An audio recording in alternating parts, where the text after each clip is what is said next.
पुण्यामध्ये गेल्या 8 दिवसांपासून पोलिसांची कारवाई सुरू आहे. जवळपास 4,000 कोटीचं ड्रग्ज पुणे पोलिसांनी जप्त केलंय. गृह खात्याचं हे यश आहे. मला असं वाटतं की निश्चितपणे पुणे पोलिसांचं अभिनंदन केलं पाहिजे.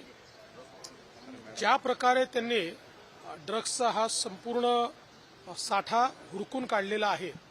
आम्ही सातत्याने सांगतो आहे की सरकारने zero drugs policy, no tolerance for drugs अशा प्रकारची पॉलिसी आपण घेतलेली आहे. आणि सगळ्या युनिट्सला आपण सांगितलं आहे की केवळ मुद्देमाल जिथे मिळतो तिथपर्यंत सीमित राहू नका, त्याचे बॅकवर्ड लिंकेज आणि फॉरवर्ड लिंकेज हे देखील शोधून काढा. आणि नेमकं ते काम पुणे पोलिसांनी केलं. त्यामुळे बॅकवर्ड लिंकेज आणि फॉरवर्ड लिंकेज दोन्हीकडे मोठ्या प्रमाणात साठा मिळाला. आणि हे जे षडयंत्र चाललं होतं त्या षडयंत्राचा एक प्रकारे पर्दाफाश देखील झालेला आहे. आणि आता याचे धागेदोरे अनेक ठिकाणी आहेत जे पुणे पोलिसांमुळे आता त्या ठिकाणी सापडलेले आहेत. आता जो काही आपला नार्कोटिक्स कंट्रोल ब्युरो आहे देशाचा, त्याच्यासोबत देखील आम्ही त्यांना सहकार्य करू. कारण अनेक राज्यांमध्ये ही कारवाई करावी लागेल.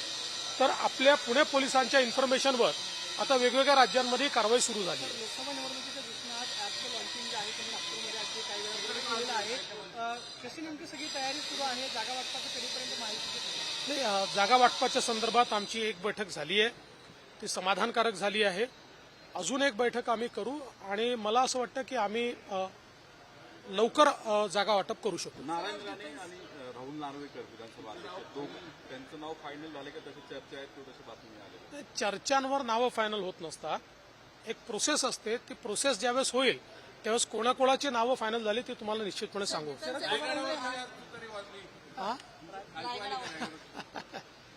नाही, मला एकाच गोष्टीचा आनंद आहे की 40 वर्षानंतर पवार साहेब शेवटी रायगडावर गेले. अजितदादांना एका गोष्टीचं क्रेडिट तर द्यावं लागेल की शेवटी छत्रपती शिवरायांच्या चरणी 40 वर्षानंतर पवार साहेबांना अजितदादांमुळे जावं लागलं. आता तुतारी कुठे वाजते, किती वाजते, कशी वाजते हे आपल्याला भविष्यात दिसेलच.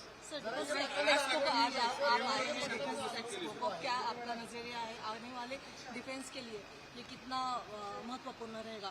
देखिए, मैं ऐसा मानता हूं कि देश का एक प्रकार से पहला डिफेंस एसएमई एक्सपो ये पुणे में हो रहा है.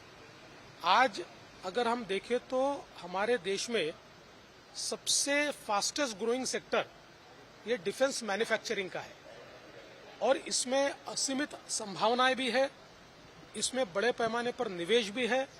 इसमें बड़े पैमाने पर रोजगार के अवसर भी है.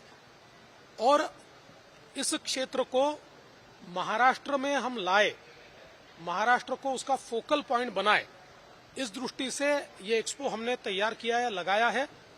देश भर से एसएमईज वहां पर आई है और महाराष्ट्र की इकोसिस्टम को देखने के बाद मेरा विश्वास है कि डिफेंस मैन्युफैक्चरिंग के क्षेत्र में महाराष्ट्र में वो लोग निवेश करेंगे. ये बहुत ही महत्वपूर्ण इस प्रकार का कार्यक्रम यहाँ पर हो रहा है.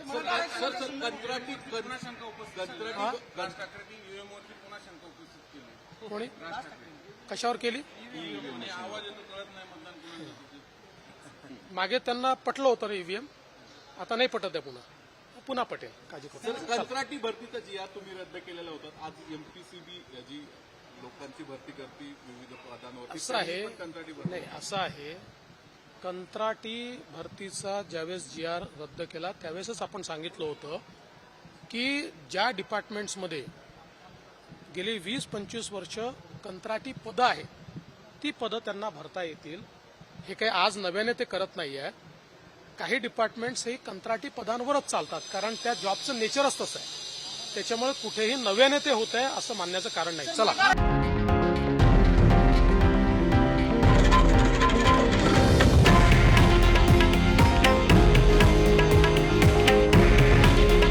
हे आहे देशातील नंबर 1 न्यूज नेटवर्क आणि आपण पाहत आहात TV9 मराठी.